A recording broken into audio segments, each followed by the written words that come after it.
Hey, y'all, and welcome to This Is Nothing New. My name is Michelle Bruning, and this is the show where we drop the trends, get back to the basics, and uncover those lessons hiding in everyday life.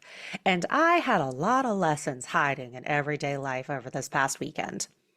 And it got me thinking about this question that I use in my group coaching and leadership trainings, but it's a question I've been asking myself recently, which is, did you actually have a bad day?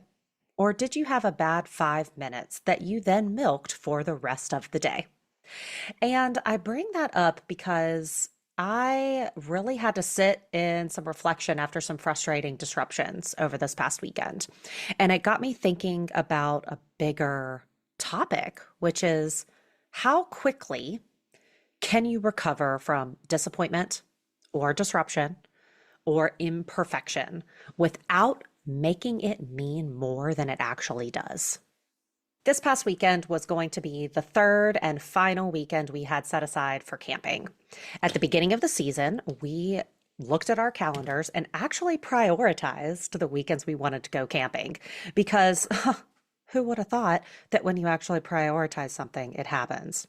Anyways, we had set aside this weekend in August to go camping, and we chose that weekend specifically because it was the weekend right after the anniversary of Macklin, our dog's 1 year passing. And so I knew I wanted to just escape and go into the woods. So we had this weekend planned for months, and we were extra excited about going because our July trip got canceled due to the air quality and all of the wildfire smokes that was happening here in Colorado. And we just made the decision that it wasn't going to be the right call to go sleep outside for a couple days when the air quality was so poor. So we made that decision in advance and moved on. But we were really excited about this August camping weekend. And we had the car packed. I got all of the meals prepared. I was really excited about the meals actually that we were planning on making. They were new for us and they were just going to be delicious. I knew it. We were going to head back to an area where we camped in June. It was right along a creek. It was tucked into the woods. It was quiet and secluded. So we were really looking forward to this weekend. And on our way out, it started raining, which is fantastic because Colorado desperately needs rain. But the farther west we drove, the harder the rain was coming down, and lightning was cracking, and thunder was rumbling. And we knew we were going to be starting to drive into the canyon section of 70, which for me makes me nervous about landslides because landslides are known to happen on I-70. And with the hard rain coming after a very dry summer, that's just perfect conditions for a landslide to happen. And so as we're sitting in traffic, the rain is getting harder.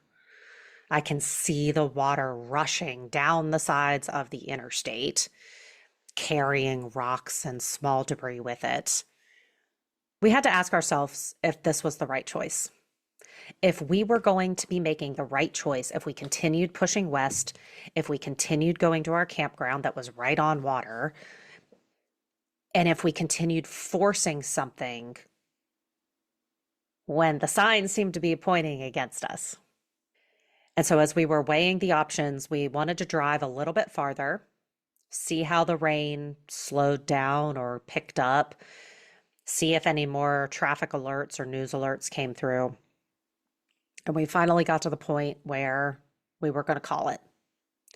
And we have had canceled plans before, especially when we were already a couple hours into the drive. That actually happened last summer, 4th of July weekend. We were on our way to Buena Vista to do some dispersed camping, and it took us 2 hours to go the distance that should have taken us 30 minutes. It was a rookie mistake. That's a different story. But so we called it and we turned home.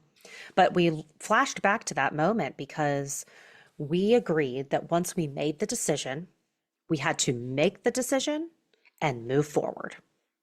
We couldn't allow it to disrupt the rest of our weekend and discolor the rest of our weekend by carrying that frustration forward.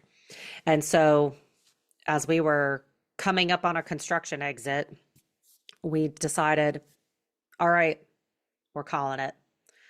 We're canceling the camping trip and we're turning around. So we got off the road, got onto a frontage road where there was standing water, the debris continued to flow, and we knew we made the right choice. It was, we live here. The mountains aren't going anywhere. We can come camping when it's not in the middle of a monsoon pattern. And even though we had decided this is the right call, yes, it sucks, but we're making this decision and we're turning around and going to continue with our weekend. I knew it was the right call, and I was still so pissed. I actually started crying on the way home. I just felt so sad that the weekend was disrupted. I was really carrying a lot of emotional residue. And when I got home, it didn't stop there. I was frustrated. I was short. I was pulling myself, into myself, just really feeling all of my feelings. And it's okay to feel those feelings. That ties back to what I talked about last week and this concept that two things can be true at the same time. I knew I made the right call to cancel the trip, and I was really upset about it. Both things can be true. But the next step is, what do you do after you acknowledge those things? How long was I going to allow myself to keep paying mental interest on a decision that had already been made? For me, unfortunately, that was almost a whole weekend. So let's explore the difference between feeling an emotion and feeding an emotion, because I think those get too intertwined and too confused a lot of times. And I even experienced it over this past weekend. So at the beginning of this episode, I talked about that idea of how quickly we can recover from disappointment or disruption. And our camping trip getting canceled was disappointing and a disruption to our plans. So let's tap into that idea of recovery from those disruptions. Because recovering from a disappointment doesn't mean just immediately getting over it. I certainly didn't. I didn't recover particularly quickly. But at some point, after the original plan was over, plans were changed, the decision was made, the longer I fed that emotion of disruption, I was just extending its impact. And for me, I could have made the decision, been upset for 5 minutes, and then move forward with an open weekend at home. And hey, I already had my meals planned. But instead, I allowed that disruption to fester and grow, turning what could have been just a few moments of annoyance into a whole evening of just feeling off and crotchety. And when we do that, when we extend those feelings of frustration or disappointment or guilt or shame, we have to ask ourselves, what are we sacrificing in the present moment? Because we are still arguing with something that's already happened. We have to ask ourselves, did we actually have a really bad day? Or did we have a really disappointing moment that we chose not to recover from? We have to challenge ourselves in those moments to hold multiple truths at once. The first truth is two things can be true at once. We can be frustrated by the disruption, and we can choose to move forward. The second truth is we choose to move forward without dragging that emotional baggage and that frustration and that weight with us. That is all part of the challenge of recovering more quickly when disappointments do happen. But our camping trip getting canceled wasn't the only disappointment or disruption that happened this past weekend. Nope. After 225 days of going on a walk outside every day, I forgot. My plan on Friday was to go on a walk when we reached our campsite. Well, we obviously did not reach our campsite. The whole day got rearranged. We made a choice to turn around. And I got so swept up in my frustration, my disappointment, my annoyance at the canceled plans, all of those feelings that I literally forgot. Until Saturday morning when we were sitting on the porch reading, all of a sudden I looked up and I went, oh shit, I didn't go on my walk yesterday. And I kind of sat there for a minute. Danny asked me, how do you feel about that? And I sat there for maybe 10 seconds, just in silence, just staring out into the yard because I wasn't sure how I felt about it. I have been so vocal about never missing a day. Even if it was 10 o'clock at night, I would remember and I would get out there and I would do laps in my backyard. But after thinking on it for several moments, I basically shrugged my shoulders and said, dang, that sucks. But I'll get right back to it today. That's the interesting thing about habits is if we don't do them 100% correctly, it can feel like they're not worth it. But for me, because I missed day 226, that doesn't eliminate all of the success I had for the previous 225 days. Those days was about building resilience, consistency, and the willingness to show up. And you know what? On day 226, I frickin' forgot. So what did I do on 227? Did I say, well, guess that habit's done.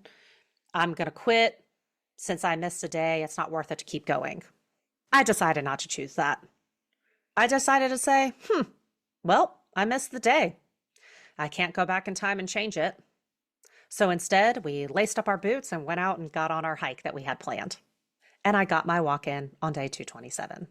I didn't carry any guilt or shame over that missed day. It wasn't worth it for me to continue carrying that frustration forward when I could just pick up the habit and keep moving forward. So if you've been listening closely, you will notice that is two extremely different reactions to disruptions that happened within 24 hours of each other. My first one, our camping trip getting canceled, I was pissed. I carried that frustration for hours. But I missed a day of my daily outside walking goal, and I essentially shrugged it off. Why was I able to cut myself so much slack and give myself an easy break when it came to missing my walk, when I could not let go of our camping trip being canceled? What I've realized is that it was all about control. Because with my walk, it was 100% on me. I just forgot. I could own that decision that I forgot, and I could cut myself some slack for missing it. And then I knew what the next obvious action was. Take my daily walk and continue moving forward. Easy. But when it came to camping, I did everything right. I planned, I prepared, and when the weather was turning for the worse, I made the responsible call. I didn't get the outcome I wanted. There was nothing to fix, but that lingered for hours and colored the whole rest of my night. And I just found that really interesting because when I was the source of disruption, missing my walk, I forgave myself, picked up my habit, kept moving forward. But when I didn't cause the disruption, when it was literally Mother Nature disrupting my plans, I fought that reality. So some of the questions that I'm sitting with is it harder to recover from disappointment when there's nothing we can do about what happened? And until this past weekend, I would have said, no, it's easier to recover when things happen that are completely outside of our control because they're outside of our control. When we start putting too much energy and focus on areas of our life that we cannot control, that is where misery and anxiety and stress builds. I know that. And even though I could not have controlled the weather, I still struggled to recover from that. But something that was fully in my control, I recovered easily. Which again, until this past weekend, I would have argued the opposite. I would have argued it's harder to recover from something that's fully in your control because it is in your control. It's a lot easier to berate ourselves when things are fully in our control. So why did I experience the literal opposite this past weekend? And that has me doing some deep thinking because so much of life is outside of our control. I literally talk about that all the time. The things that are always 100% in our control is our attitude, our effort, and our level of kindness. And I didn't have a good attitude this past weekend, y'all, when it came to camping. I have to learn that part of recovering from disappointments is about learning how to move forward from things that I didn't cause or I can't fix, or even if I don't think are fair. It comes back to what can I control? Attitude. And I really experienced that challenge this past weekend with camping getting canceled. That was a disappointment. But letting it ruin the rest of the evening was a choice that I made, and it created additional frustrations. But then I missed one walk. I didn't turn it into guilt or shame, or I blew my streak. I accepted it, and I picked up my habit and kept moving forward. The first disruption in both of those examples happened. Camping got canceled. I missed my walk. The second thing is optional. I chose to extend my camping frustration through the weekend. But with my walk, I chose not to carry the guilt. I experienced both extremes of this theoretical concept this past weekend. 5 minutes staying 5 minutes, and 5 minutes becoming 5 hours. All of these stories have been through the lens of how quickly we can recover from disappointment. But I think there's another layer that I want to explore a little bit here, which is consistency. Because my 225 days of my walk matter. 100%. They absolutely matter. But I'm thinking that day 227, the day after I missed my walk, matters even more. Because that one missed day did not erase the hundreds of days of evidence that came before it. Missing that one day did not change who I've become over the course of the year so far with this habit. And I did not have to start over. But what it did actually was release just a little bit of pressure to be perfect and challenge me on whether or not I could recover from that missed day. I'm starting to believe that consistency doesn't mean a perfect record. Consistency is about your willingness to return when your plans get disrupted. So when you think about consistency, maybe the goal isn't to never get knocked off course, or to never be disappointed, or to never make a mistake. I think the real goal here, and the skill that can be built, is after those disappointments happen and the disruptions come, are you able to move forward without carrying yesterday's disappointment along? Can you show back up and keep moving forward? These are just some real life examples that happened over this past weekend. And I invite you to think on whether or not something has recently gone sideways in your life. Are you still feeding the emotion of what happened, allowing it to continue to discolor all of your days since? Or maybe like me, are you fighting reality because you don't think it should have happened? Maybe you made a mistake and you're turning it into falsified evidence that you're a failure. You may be experiencing one or many of those things. But the idea that I invite you to return to is that you don't have to pretend that yesterday didn't happen. Just don't make today keep paying for it. When I finally let go of the disappointment of the camping trip getting canceled, I ended up having a really lovely weekend. I finished a book, spent time with my husband, found some really amazing pizza finally, and I chose to pull myself up out of that funk that the day before I chose to put myself into. I hope there were some reminders in today's episodes for y'all. I know there were plenty for me that I'm continuing to ponder on. So as you go into your next week, I encourage you to challenge yourself to recover a bit more quickly. Feel what needs to be felt, make the decision that needs to be made, and then choose to move forward without carrying that heavy weight of the emotional baggage. Thank y'all for listening. I'll catch y'all next time.